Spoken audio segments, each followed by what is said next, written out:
Muy bien, a propósito, le damos la bienvenida al periodista Pedro Salinas, autor además del libro Mitad monjes, mitad soldados. Hubo otro libro más, muchas columnas. Él ha hecho un esfuerzo, en realidad, que me consta de activismo, que va más allá pues, de la denuncia, de la propia experiencia que a él le tocó vivir, porque él de alguna manera también ha articulado al grupo de personas que ha dado un paso al frente para exponer su situación. Y Pedro tiene hoy una columna en La República que termina con la frase de Santo Tomás, ¿no? Ver para creer. Es un escepticismo, Pedro, gracias por estar con nosotros. Gracias, Quique. ¿Es un escepticismo justificado el tuyo? Tú mismo dices que no quieres ser aguafiestas, ¿no? Porque claro, esta decisión del Papa, bueno, ha sido sumamente comentada, sobre todo días antes. ¿Por qué? ¿Por qué el escepticismo? A ver, por cosas fácticas, ¿no? A ver, el Papa, con este anuncio, lo que está haciendo es reabrir el caso Suárez. No es que el Papa interviene por primera vez en este asunto. Ya lo hizo en febrero del año pasado, donde se publicó una resolución vaticana que fue validada por él, consultada con él, por las dos máximas autoridades del dicasterio de los institutos consagrados, de sociedades de vida apostólica, ¿no es cierto? Que son los que van a monitorear al comisario De ahí sale, y al delegado. Okay. Entonces, esa misma comisión que ahora nombra comisario junto con el Papa y se muestran preocupados por la situación de Suárez, en febrero del año pasado, o sea, hace menos de un año, hace 11 meses, publicaron este edicto de 3 páginas que realmente era una náusea. Tenías que tomar Gravol para leer esa resolución. Porque a las víctimas, en primer término, las llamaba cómplices.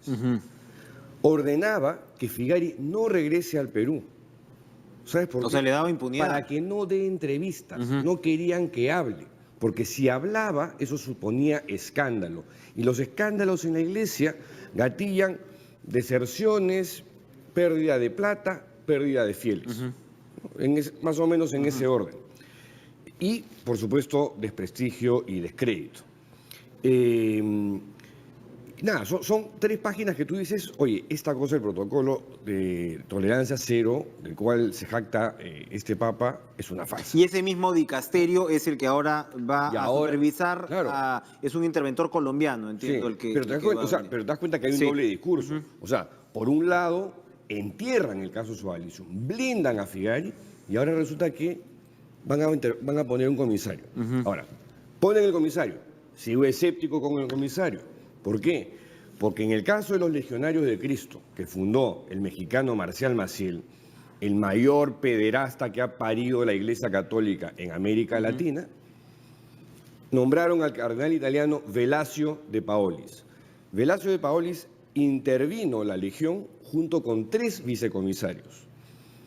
Se tomaron 3 años. Tú sabes que el comisario tiene la facultad de tomar decisiones, puede vender las propiedades si quiere, puede disolver incluso la institución, que era lo que esperaban muchos legionarios de Cristo, que disuelvan la institución, que vendan todo para refundar una cosa nueva, porque no querían formar parte de una organización fundada por un pederasta, ¿no? Con toda razón. En el Sualicium te aseguro que debe haber gente que piensa en ese sentido. Entonces, la función de comisario puede llegar a eso. Pero ¿qué cosa fue lo que hizo de Paolis?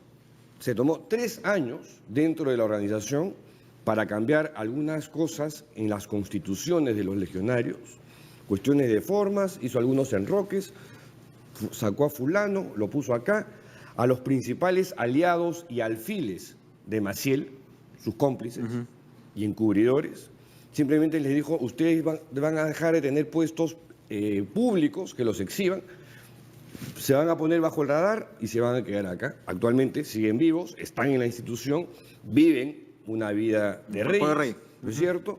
Y no pasó nada. 3 años y no pasó nada. Claro, como el comisario no tiene un tiempo determinado para finalizar su acción, él en el momento que ya la cosa había amainado, una forma de capear la tormenta exactamente se había tranquilizado, de Paolis dijo, bueno, hasta aquí nomás llegué, vamos a elegir a un nuevo superior, escogieron a un mexicano que no me acuerdo cómo se llama, que además declaró, me acuerdo, al diario El País y soltó un par de declaraciones que tú dices, oye, estos tipos no aprendieron nada, ¿no? En el caso del sodalicio, la propia persona que está al frente de la institución ha tenido pues intervenciones incluso casi lacrimógenas, pues, no sé, unos Alessandro meas culpas Moroni. Moroni, ¿no? Que no da la cara a la prensa, que todo lo hace a través de comunicados o leyendo un teleprompter, ¿no?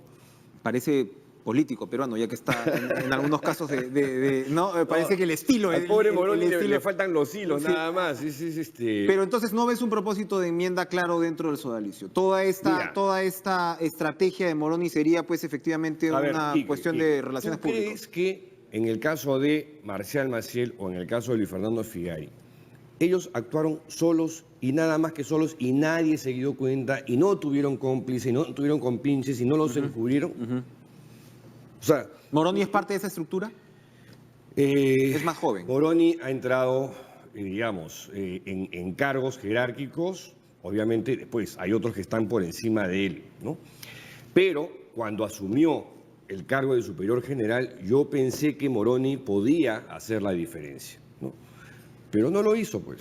Y esto No lo hizo, estos son por agachó la presiones, cabeza. hay gente muy poderosa dentro del No, sodalicio, evidentemente. como... Adentro del Sualicium hay una persona de sotana que se llama Jaime Bertel, que actualmente está en Colombia, que es un empresario con clergyman, ¿no es cierto?, que es el hombre que maneja la plata, que es el sodalite más importante de la institución después de Figari, el principal encubridor y cómplice de las cosas que han ocurrido, de la creación de esta cultura de abuso de poder en el Sodalicio, y no lo tocaron. Es más, Es la eminencia gris, Bertel, o no tan gris ni siquiera. ni siquiera tan gris, ¿ah? O sea, Maneja un poder abierto. Sí, o sea, digamos, y crea las empresas, la Universidad Gabriela Mistral en Chile, colegios, los colegios San Pedro y Villa Cáritas, todos son obras, los cementerios Parque del Recuerdo, todos son obras de él. Todos los negocios del sodalicio Todos los negocios siguen del operando de sodalicio. manera normal. Todos los negocios del Sodalicio han pasado por las manos de Jaime Bertel.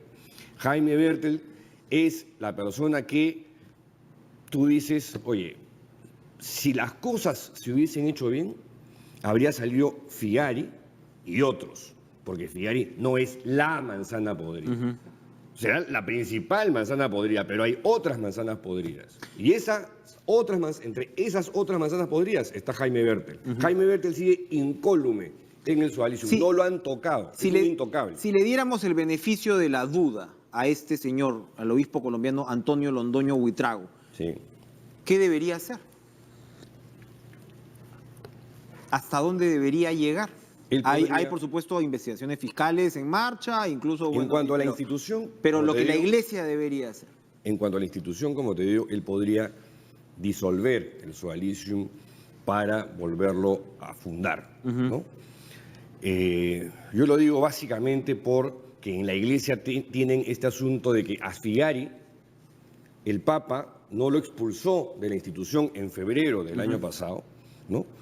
Porque era el fundador del movimiento y el fundador imprime el carisma, que dentro de la iglesia ese concepto es muy importante, ¿no?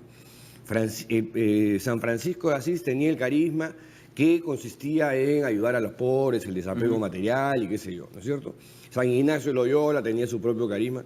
¿Y Figari qué carisma tiene? Me pregunto, ¿no? El carisma de un pederasta. Exacto, o sea... ¿no? Y en el caso de Maciel, por eso es que la gente quería que disolvieran los legionarios de Cristo y los de Regnum Christi, que eran laicos y laicas del movimiento, querían que disolvieran a los legionarios para volverse a fundar y hacer una cosa nueva con un carisma distinto, no con el carisma insuflado por un pederasta. Eso podría ser, en términos institucionales y espirituales, Monseñor Londoño. La política, se supone, el Papa Francisco Pero está... para eso podría vender incluso propiedades, inmuebles. Quería detenerme un segundo ahí. El tema de los bienes raíces, en el caso del sodalicio, parece ser parte fundamental del carisma al que nos estamos Claro, refiriendo. Es A el ver, carisma de Bertel. Resúmenos apretadamente de qué dimensión de negocio estamos hablando. Porque finalmente todo esto, muchas veces este tipo de protección, de encubrimiento, se explica Bueno, porque hay un poder detrás económico muy grande y esto se entrelaza con lo De que puede hecho, ser la fe malentendida. De hecho, por ejemplo, en el caso de Velasco de Paolis, una de las cosas por la cual lo pusieron ahí es para que preservara, que no se echara a perder todo lo ganado materialmente por la Legión de Cristo, que tenía universidades, colegios, empresas. O sea, como dijo un economista mexicano, si los Legionarios de Cristo fueran una corporación empresarial, una transnacional, estarían en los top 10 de la revista Forbes, porque tienen miles de millones de dólares. En el caso del Sualicium no llegan a esa cantidad, pero pobres no son, ¿no? Por ahí alguien hizo un estimado de que el patrimonio del Sualicium podría ascender a 800 millones de dólares, que en algún momento en un consejo dieron un número sideral e importante. Que se maneja con una empresa, ¿verdad? Es una empresa la que... El tema económico lo maneja mucho mejor Paolo Ugas, ¿no? Pao es la que Pero más... es una suerte de corporación, pues. O sea, ellos tienen sus empresas que administran Sí, todo claro, ese tipo son una de... holding. Son una holding es un con la que holding. manejan negocios inmobiliarios en Piura, negocios de cementerios. ¿Qué beneficios reciben del Estado? Bueno, y además están metidos aprovechan el tema del concordato, le sacan el jugo, ¿no es cierto? Y ahí sí hay historias que yo no he escuchado, pero digamos no puedo documentar sobre ciertos manejos irregulares. La Fiscalía y no nosotros como denunciantes han pedido que se investigue al Sodalicium por lavado de activos. Si tienes que resumir las acusaciones que se hacen, porque hay tanto del tema, se ha hablado por un lado de abuso sexual y de otro lado muchísimo que uno cuando se acerca al tema y conversas pues precisamente con los afectados, ves en realidad el efecto psicológico realmente dramático que no siempre, corrígeme si no siempre implica el tema del abuso sexual ahí. Si nos tienes que resumir para que los televidentes que se están de repente enterando de este caso, ¿cuáles son los cargos principales? A ver, hay casos de abusos sexuales, que son los casos extremos y los que han suscitado el escándalo. Que comprometen en torno directamente a caso. Figari. Comprometen a Figari y a otros jerarcas de la institución y otros que ya no están en la institución, ¿no? Caso de Virgilio Levalli, que se encuentra, tengo entendido, en Europa, o Jeffrey Daniels, que se encuentra en los Estados Unidos. Hay tocamientos y hay violación sexual Sí, claro, explícita. claro. Hay de todo. Directamente. Hay sí. de todo, Ok. como en botica. Ok. Pero el tema esencial, el tema de fondo del Sodalicium es un tema estructural, que es una organización donde se instauró una cultura de abuso de poder, con un régimen vertical y totalitario que se prestaba para los maltratos físicos, maltratos psicológicos, y como determinó en la primera comisión en la que participó la doctora Rosario Fernández, y eso lo descubrieron ellos y no nosotros, habían casos hasta de esclavismo, de servidumbre moderna. Figari tenía esclavos a su disposición 24 horas, ¿no? No esclavos sexuales, sino esclavos que, oye, se me ha antojado un turrón de chocolate, ¿no? 3 de la mañana y necesito que te vayas a Farmax, y si Farmax está cerrado, bueno, te vas hasta la Plaza San Martín. Un abuso... No sé cómo haces, pero tú me traes mi turrón de chocolate. Un abuso patológico del poder. No, sí, claro. Figari es un tipo megalómano, no es un loco, ¿no? Sabe perfectamente lo que hace, es una suerte de sociópata, psicópata, pero que sabe distinguir entre el bien y el mal, ¿no? Perfectamente. Entonces es consciente de ello. El sodalicio es una suerte, creo que es una congregación, es una orden. Es una sociedad de vida apostólica, por eso depende... Es parte del problema, o sea, que la Iglesia permita la constitución de este tipo de islas, que van incluso en contraposición con lo que... Bueno, el gran responsable de este tipo de movimientos es Juan Pablo II, ¿no? Juan Pablo II hizo que proliferaran este tipo de organizaciones de características muy similares a las del Opus Dei, a la cual hizo prelatura personal, Comunione e Liberazione de Italia, Sodalicio y Pro Ecclesia Santa o Avanzada Católica en el caso peruano. Acá hay dos. Los focolares, los quicos, al cual pertenece el arzobispo de Arequipa, Javier del Río, le dicen los Kikos porque Kiko Argüello es uno de los fundadores de esta organización, todas de carácter ultraconservador, verticales, de una obediencia servil al Papa.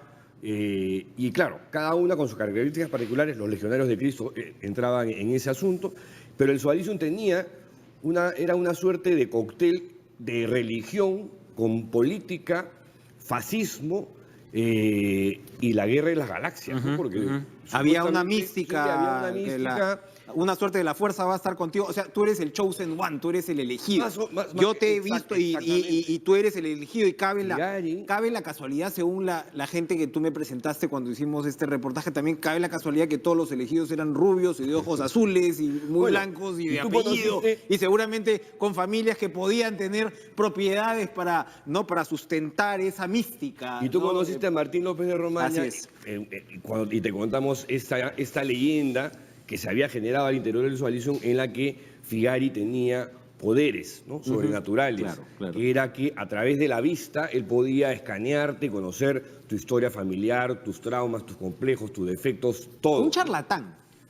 Claro, pero cuando tú tienes 12, 13 años, ¿no? Claro, eres muy influenciado. Y además, la captación, el método de reclutar chiquillos es gradual.